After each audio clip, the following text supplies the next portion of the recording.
नारायण नारायण नारायण गुरु ब्रह्मा गुरु विष्णु गुरुदेव महेश्वर गुरु साक्षात पर ब्रह्म तस्मै श्री गुरुवे नमः।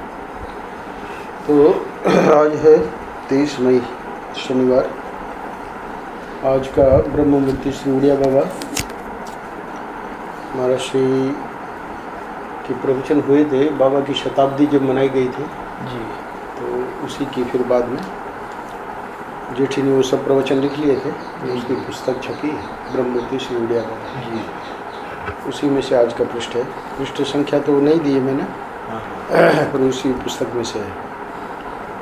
तो वहाँ परम पूज्य महाराज श्री सबसे पहले एक बहुत महत्वपूर्ण बात कह रहे हैं शुरू में। शीर्षक तो है बंद जब सरकार मिल जाएंगे तब क्या होगा। तो युगल सरकार जब मिल जाएंगे तो क्या होगा, तब क्या होगा। तो शुरू में एक सिद्धांत की बात महाराज बता रहे हैं। वो सिद्धांत की बात क्या है कि जब तक हमारे हृदय में धर्मानुष्ठान नहीं आवेगा, प्रपंच से वैराग्य नहीं होगा, भगवान की भक्ति नहीं आवेगी, अंतःकरण शुद्ध नहीं होगा, अंतःकरण की शुद्धि नहीं होगी, उपनिषदों के तात्पर्य का अनुसंधान नहीं होगा, 5 चीज़ें हैं, तब तक परमेश्वर का वास्तविक साक्षात्कार नहीं होगा। कल्पित साक्षात्कार तो कहीं भी हो सकता है, पर हम उसकी बात नहीं करते। तो क्या 5 चीज़ें हैं? सबसे प्रथम है धर्मानुष्ठान। हृदय में धर्मानुष्ठान का मतलब सदाचार, उन्हें सत्य बोलना, अहिंसा, ये सब जो है यह है धर्मानुष्ठान। धार्मिक जीवन, पाप जीवन में न हो उसको कहेंगे धर्मानुष्ठान। अधर्म न रहे वो हो गया धर्मानुष्ठान। तो वो हृदय में आना चाहिए। हृदय में जब आएगा तभी वो जीवन में आएगा। हृदय में नहीं है तो फिर आचरण में कहाँ आएगा। दूसरा प्रपंच से वैराग्य। तो प्रपंच से वैराग्य का आगे भगवान की भक्ति जब महाराज ने लिख दी तो ये दोनों पूरक हो जाएंगे। तो दोष दृष्टि प्रपंच से वैराग्य में हेतु बताते हैं महात्मा लोग कि दोष दृष्टि का अर्थ यह है कि हमारी महत्व बुद्धि हो गई है, हमारी उसमें बहुत ही ये मूल्यवान है, ऐसे करके जो बुद्धि हो गई है। तो जब तक इसकी विपरीत बुद्धि नहीं होगी कि नहीं ये मूल्यवान नहीं है, ये बिल्कुल खोखला है, तो उसको कहते हैं दोष दृष्टि। तो उससे फिर प्रपंच से वैराग्य होता है। और तीसरी बात बताई भगवान की भक्ति। तो भगवान की भक्ति है ना भगवान से प्रेम। तो भगवान का प्रेम जो है वो धर्मानुष्ठान और प्रपंच से वैराग्य इतना ही पर्याप्त नहीं है। और प्रभु के प्रति जब प्रेम होगा तो फिर हम वो भक्ति के 2 पहलू में महाराज ने समझाया है कि वैराग्य भी अपने आप हो जाएगा और उसके बारे में जानकारी भी, ये भी अपने आप। अच्छा, चौथी चीज़ है अंतःकरण की शुद्धि। तो अंतःकरण की शुद्धि का अर्थ है कि ये जो वेदांत में विवेक वैराग्य षट संपत्ति, तो ये प्रथम 3 जब गिना दिए तो विवेक है ही है, वैराग्य भी हो ही गया। षट संपत्ति में आता है शम दम उपरति तितिक्षा श्रद्धा समाधान, और उसके बाद है मुमुक्षा। तो ये 4 साधन चतुष्टय बोलते हैं। जी। तो षट संपत्ति मतलब ये पूरा का पूरा एक हो गया, 6 को लेके एक हो गया। तो विवेक 1, वैराग्य 2 और षट संपत्ति 3, उसके अंदर ये 6 आ गए। चौथा तो मुमुक्षा है।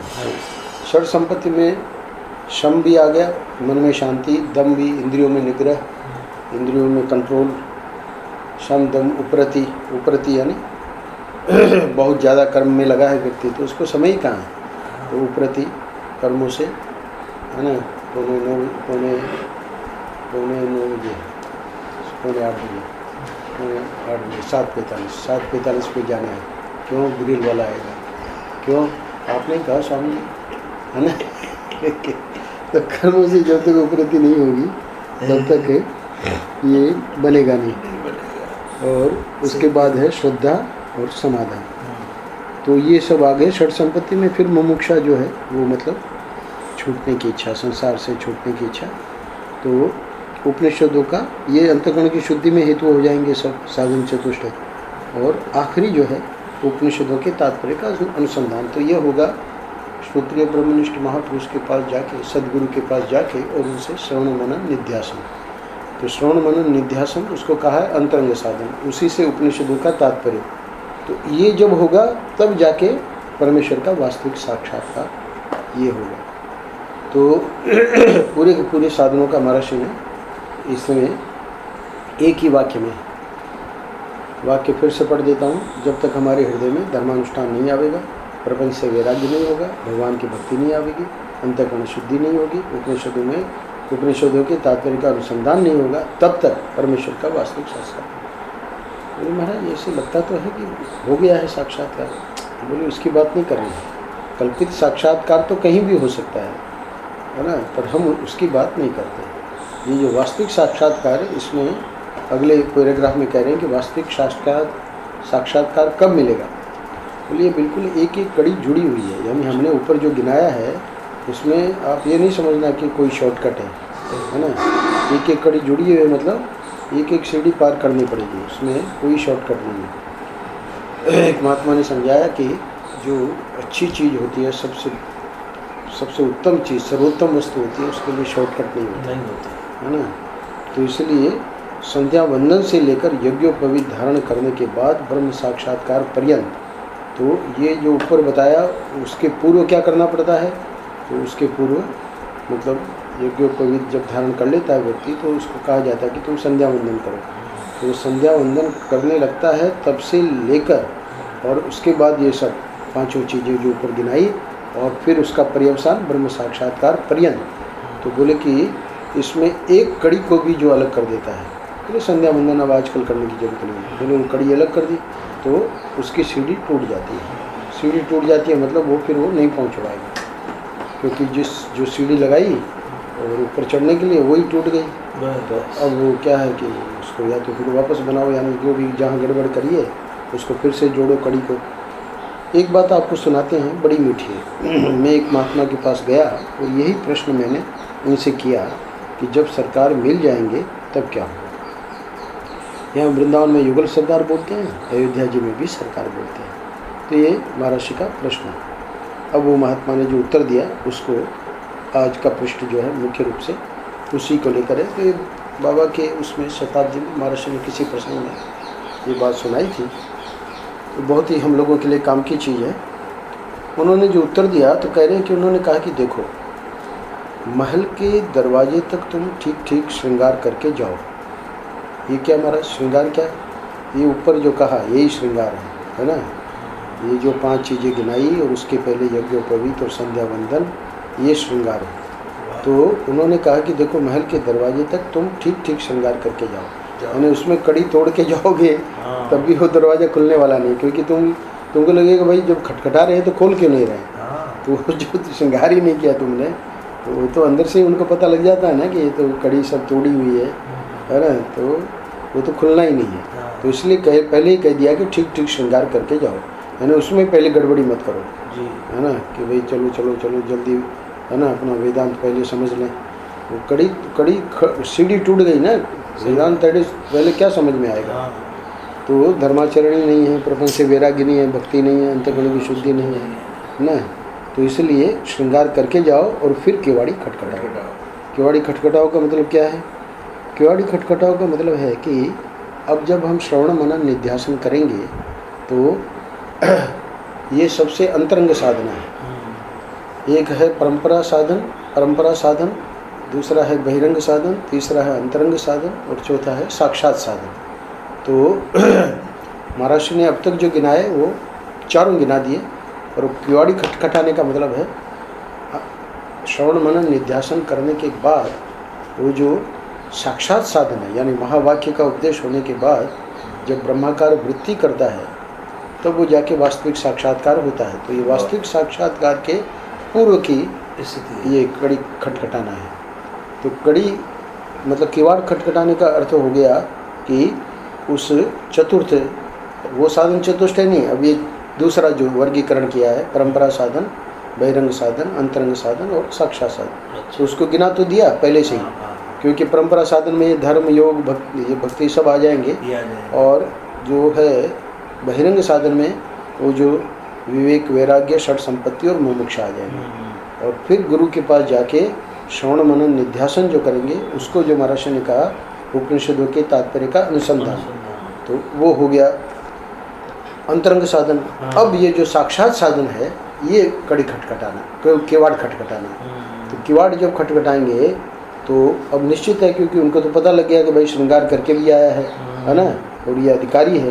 तो कह रहे हैं कि जब किवाड़ी खुल जाए तो लेंगे ही अंदर, है ना, क्योंकि अब उसके बाद तुम्हारे को तुम, वो ठाकुर जी जानते हैं कि अब इसका संसार में कुछ रहा ही नहीं, है ना। संसार से वो जाएगा भी संसार में तो उसको कोई स्वीकार नहीं करेंगे। तो अभी इधर ही इसका एक रास्ता है, तो इसलिए उनको किवाड़ी खोलनी पड़ेगी। अच्छा, किवाड़ी खुल जाए और महल का जो मालिक है वह तुमको भीतर लेकर किवाड़ी बंद कर ले। अब उसके बाद अब किवाड़ी बंद हो गई, आप अंदर चले गए। प्रश्न था महर्षि का कि जब सरकार मिल जाएंगे तब क्या होगा। तो अब मिल गई सरकार, सरकार ने अंदर ले लिया, किवाड़ बंद कर लिया। अब महर्षि का प्रश्न है कि तब क्या होगा, तब क्या होगा, उसका जवाब दे रहे हैं। बोल रहे हैं कि उसके बाद वह तुमको नंगा करता है, कि तुमको भूखा रखता है, कि मारता है, कि महल में बिठाता है, तुमको प्रेसी बनाता है, कि दासी बनाता है। इससे तुम्हारा क्या मतलब है ना। तो बोले महाराज मतलब कैसे नहीं है, हम तो वहाँ चाहते हैं प्रेसी बनावे और हमारे मतलब महल में अपने पास बिठावे। ये क्या भूखा मारता है, भूखा रखता है, कि मारता है, कि नंगा करता है, कि है ना दासी बनाता है, ये तो हमको नहीं स्वीकार है। बोले नहीं, श्रृंगार जब तुम करके गए हो और ये सब ऊपर के सब कर लिया और क्रम से, है ना, सीढ़ी तुम्हारी नहीं टूटी है और फिर किवाड़ी खटखटाई, उसका अर्थ ये है कि अब तुम्हारे हृदय में कुछ रहेगा ही नहीं। ये तो प्रश्न, एक प्रश्न का उत्तर दिया जा रहा है, पर महात्मा को पता है कि कुछ होगा ही नहीं, वो कोई शर्त अपनी रखेगा ही नहीं। तो इसलिए कह रहे हैं कि वो क्या करता है, उससे तुम्हारा क्या मतलब। तो महाराज फिर ये तो जो दासी वासी बनाना और ये मारना और नंगा रखना, ये तो हमको नहीं पसंद है। बोले नहीं, देखो सुनो, तुम हमसे बस इतना ही पूछो कि महल के किवाड़ कैसे खुलते हैं। ये प्रश्न जो तुमने किया है ना कि सरकार मिल जाएंगे तब क्या होगा, तो ये जो प्रश्न है वो गलत है। क्यों? क्योंकि तुम इतना पूछते हमको कि भाई महल की किवाड़ कैसे खुलते हैं, तो हम तुमको बता देते, और वही हम बता रहे हैं कि श्रृंगार करके जाओ और किवाड़ी खटखटाओ। अब ये जो आगे की बात है उसका उत्तर यही है कि उसमें अब कोई प्रश्न नहीं कर सकते आप। क्यों? यह किवाड़ खुल जाने दो, फिर भीतर जाने के बाद उसकी मर्जी होगी सो करेगा। उसके पास तो हम जा ही रहे हैं। भीतर जाने के बाद तुम कोई शर्त लिख कर के देखो, हम तुम्हारे पास आए हैं तो इस शर्त के अनुसार तुमको रखना पड़ेगा। यह उसके सामने कोई शर्त मत रखो। बस इतना ही है इसका जवाब जो महर्षि ने प्रश्न किया। कि महर्षि ने प्रश्न क्या किया, महर्षि तो जानते ही थे उत्तर, पर हम लोगों को समझा रहे हैं कि जब सरकार मिल जाएंगे तब क्या होगा। तो बोले वो प्रश्न उठाओ ही नहीं, मिल जाएंगे तब क्या होगा वो प्रश्न मत उठाओ। क्यों? क्योंकि अब उसकी जो मर्जी है, उसके बहुत बढ़िया दृष्टांत देते हैं आगे। अब जब ब्याह करके सुहागरात मनाने के लिए अपने प्रियतम के कमरे में पहुंच गए, तब वह क्या करेगा क्या नहीं करेगा इसका क्या पता है। बोले महाराज कुछ तो पता रहे तभी तो करें। बोले नहीं, और यदि उसमें कुछ परहेज हो तो बाबा किवाड़ी खटखटाओ मत और चुप रहो, है ना, तब उससे छेड़छाड़ मत करो। तो यह बात हमको एक महात्मा ने सुनाई। तो जो मैं ऐसा जानती प्रीत की दुख होए, नगर डिडोरा पीटती प्रीत न करिए कोई। यानी मेरा कहना क्या चाह रही है कि आगे का जो है वो तो उनके ऊपर है। अब उनके ऊपर है, यानी इतनी ज़बरदस्त उसकी भक्ति होने के बाद भी वो जो है देवर परेशान कर रहा है, इधर ये वो परेशानी वो परेशानी। तो इसलिए वो कह रही है कि यदि मैं ऐसा जानती प्रीत किए दुख होए, नगर ढिंडोरा पीटती प्रीत न करिए कोई। तो यानी अभी जो लोग आ रहे हैं इस मार्ग में, तो मीरा कह रही है कि मैं उनको ये बताती कि भाई यहाँ तो कुछ हम शर्त रख ही नहीं सकते, ये तो अपनी जो मर्जी आएगी सो करेगा, है ना। तो मीरा तो पूर्ण समर्पित है, इसलिए उसको तो कोई समस्या नहीं है। पर वो जान रही है कि भाई ये प्रीति करने वाले सब कच्चे लोग जो हैं ये घबरा जाएंगे जब ठाकुर जी का ये स्वरूप देखेंगे कि भाई अंदर लेकर भी, देखिए महाराष्ट्र को कैंसर दिया, इससे बड़ी और क्या चीज़ हो सकती है। भाई पापी लोगों को कैंसर मिलता है, वो तो हम लोग संगति लगा लेते हैं, साले ने पाप किया, है ना। पर महर्षि जैसे, अब ये यहाँ पर महर्षि ये समझा रहे हैं कि जब वो अंदर ले लेंगे तो उसके बाद कोई शर्त नहीं लगा। तो यदि कुछ परहेज हो तो बाबा की वाड़ी खटखटाओ और चुप रहो, है ना। तो ये जितने हुए हैं महापुरुष, साईं है ना, महर्षि हैं, उड़िया बाबा हैं, तो इन लोगों ने किवाड़ खटखटाई और किवाड़ खोली गई और किवाड़ अंदर ले लिया गया उनको। और फिर उसके बाद कोई शिकवा शिकायत उनकी नहीं थी, कुछ भी जीवन में हुआ उन्होंने शिकन तक। सबसे बढ़िया स्वयं राम जी भले मनुष्य अवतार लेके लीला कर रहे हैं, पर सबसे बढ़िया उनका अपना चरित्र है कि राम राज्य की पूरी तैयारी हो गई और उसी दिन बताया गया कि 14 वर्ष वनवास, कोई शिकवा शिकायत नहीं, है ना। ऐसा होना चाहिए। इसीलिए गिरीशानंद जी बहुत बढ़िया संस्मरण सुनाते हैं कि रोम हर्षण दास जी, रोम हर्षण दास महात्मा हैं, मतलब थे, अब नहीं, तो अयोध्या में बहुत उच्च कोटि के महात्मा। तो इनका जब इधर भक्ति में इनका अनुराग हुआ तो लोगों ने बताया होगा, तो उनकी इच्छा हुई, गए अयोध्या, पर वो महात्मा जी थे नहीं आश्रम में। अच्छा। आश्रम के लोगों ने कोई खास पूछा नहीं, क्योंकि जब महात्मा ही नहीं है तो कौन किसकी परवाह करता है। तो चलो कहीं अन्यत्र ठहर गए और फिर अपना लौट आए, पता लगा लिया कि कब आएंगे, फिर दूसरी बार जाएंगे। पर फिर भी एक पत्र लिख दिया कि ऐसे ऐसे हम पहुँचे थे, और थोड़ा सा संकेत कर दिया कि भाई वहाँ ठीक मतलब व्यवहार नहीं हुआ। अच्छा। तो स्वयं महात्मा का जवाब आया रोम हर्षण दास जी का कि हम क्षमा मांगते हैं और ये हमारे लोगों से बहुत बड़ी गलती हुई। और उसके बाद एक जो वाक्य लिखा है उन्होंने बहुत ज़बरदस्त, क्योंकि उनके गिरीशानंद जी महाराज के उससे पत्र से पता लग गया था कि ये राम जी के भगत हैं। तो बोले देखो, एक बात हमें नहीं भूलनी चाहिए, हम राम जी के भगत हैं, क्योंकि रोम हर्षण दास जी भी राम जी के भगत हैं। तो हम राम जी के भगत हैं, तो उनके जीवन की वो बात कभी नहीं भूलनी चाहिए कि कहाँ तो उनको रामराज्य मिलने वाला था और कहाँ उनको वनवास मिल गया, और उनका कोई शिकवा शिकायत नहीं, है ना, एक शिकन तक नहीं चेहरे अपने ललाट पे। तो उन्होंने संकेत कर दिया रोम हर्षण दास जी ने कि ऐसा होना चाहिए, तो एक बार अंदर ले ले, यदि कुछ परहेज हो तो बाबा किवाड़ी खटखटाओ, है ना, और चुप रहो, तब उससे छेड़छाड़ मत करो। ये बात हमको एक महात्मा ने सुनाई थी। अंत में, क्योंकि उड़िया बाबा जी महाराज का ये है, तो अंत में महाराज ये प्रसंग सुना के उड़िया बाबा की एक बहुत महत्वपूर्ण बात आज के पृष्ठ में सुना रहे हैं, वो बहुत ध्यान देने की है। वो आज के पृष्ठ का मुख्य पॉइंट है। श्री उड़िया बाबा जी महाराज बोलते थे, भक्ति सर्वोपकारी, सर्वोपयोगी, सर्व अवस्थान उपयोगी, सर्वावस्थान, है ना, तो सर्वावस्थान है, सर्व अवस्थान उपयोगी,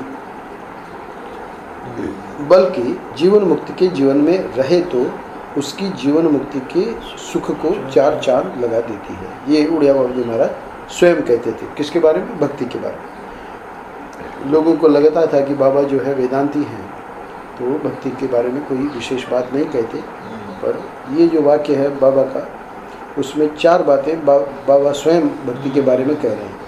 भक्ति जो है सबके लिए उपकारी है, तो ये सबके लिए उपकारी है। उसका एक पृष्ठ आ चुका है नारद भक्ति दर्शन का, है ना, 14 मई, भक्ति की सुलभता। तो उसमें महाराज ने अपनी अन्यस्मात् सौलभ्यम भक्तौ, दूसरे साधनों की अपेक्षा भक्ति में सुलभता है, तो उसमें 9 पॉइंट दिए हैं। तो उस 9 पॉइंट में वो समझ जाएंगे बाबा क्या कहना चाह रहे हैं कि भक्ति सबका उपकार करने वाली है, उसमें कोई अधिकारी अनधिकारी का भेद ही नहीं है, है ना। तो ये सब भक्ति की सबसे बड़ी बात है। सब तो समय, ये सब जो जगह। हाँ फर्स्ट यानी भक्ति के बारे में जो बाबा कह रहे हैं, तो ये पूरा का पूरा कवर हो गया 14 मई में।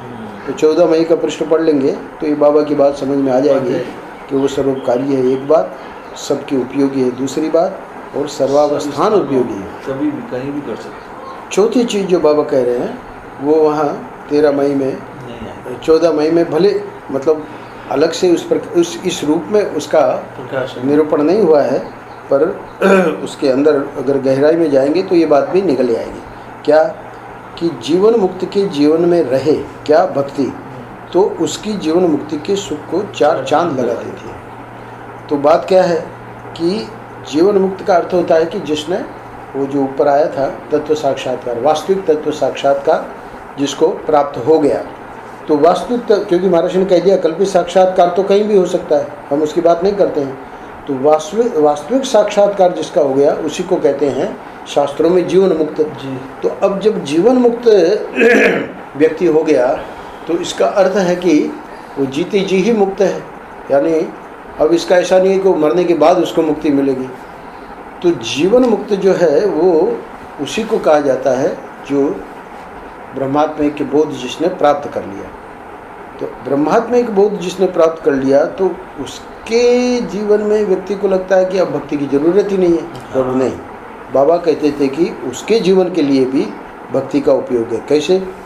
बल्कि जीवन मुक्त के जीवन में रहे तो मतलब क्या रहे, भक्ति रहे, तो उसकी जीवन मुक्ति के सुख को 4 चांद लगा देती है। तो जीवन मुक्ति के सुख को 4 चांद लगा देती है का मतलब क्या है? जैसे परम पूज्य महाराज का दृष्टांत लेते हैं, तो उनको कैंसर हुआ, तो कैंसर हुआ तो अब देखिए भक्ति कैसे 4 चांद लगाती है। उनको पूछा क्या गया, बल्कि उमा भारती जब मिली 17 नवंबर को, 17 नवंबर के बाद 18-19 को तो सुबह है ना पूरा हो गया, लीला पूरी कर दी। तो 17 नवंबर को आई थी वो दिन में ही, शाम को हुआ था उस दिन, प्रश्नोत्तर भी हुआ था, उसके प्रश्न का उत्तर भी दिया है महाराज ने।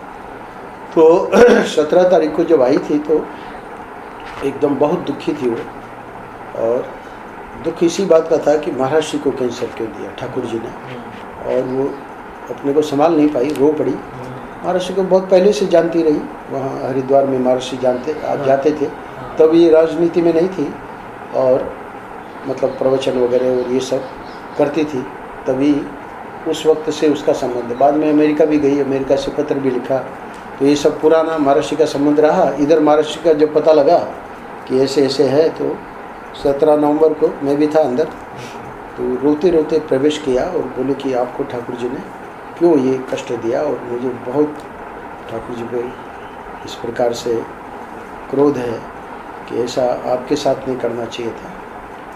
तो महाराज ने उसको अपने बिस्तर पर ही बैठा लिया, बेटी के जैसे प्यार दिया, क्योंकि रोना महाराज जी किसी का देख नहीं सकते।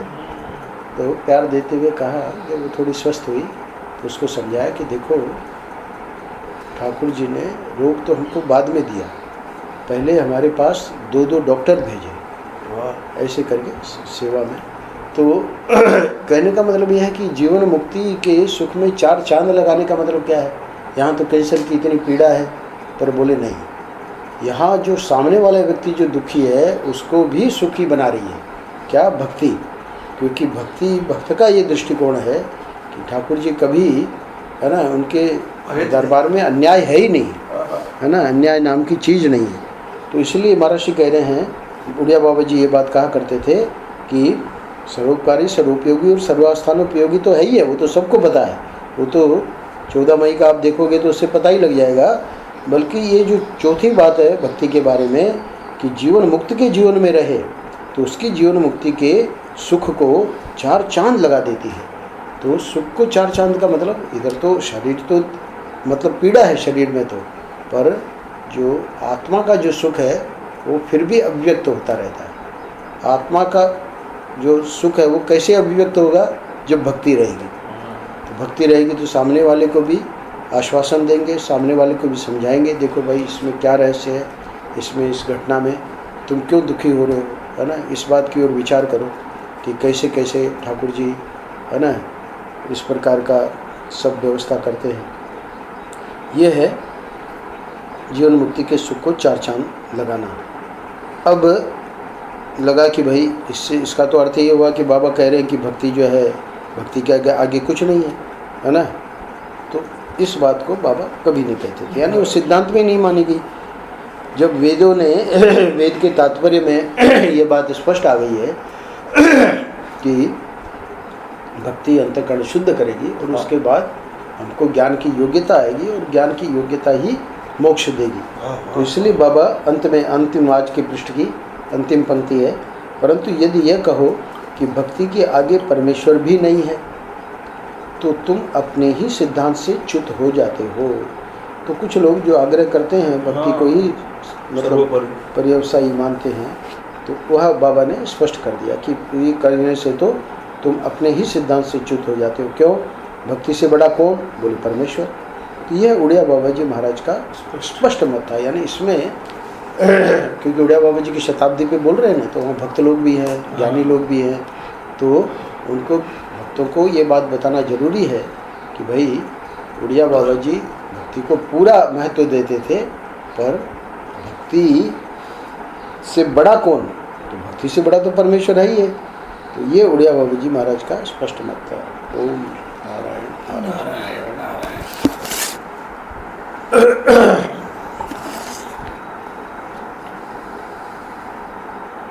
तो वो ज़्यादा भावताओं के चक्कर में मत पड़ो ना, अपना ऑप्शन नहीं है ना महाराज, निपटा दो।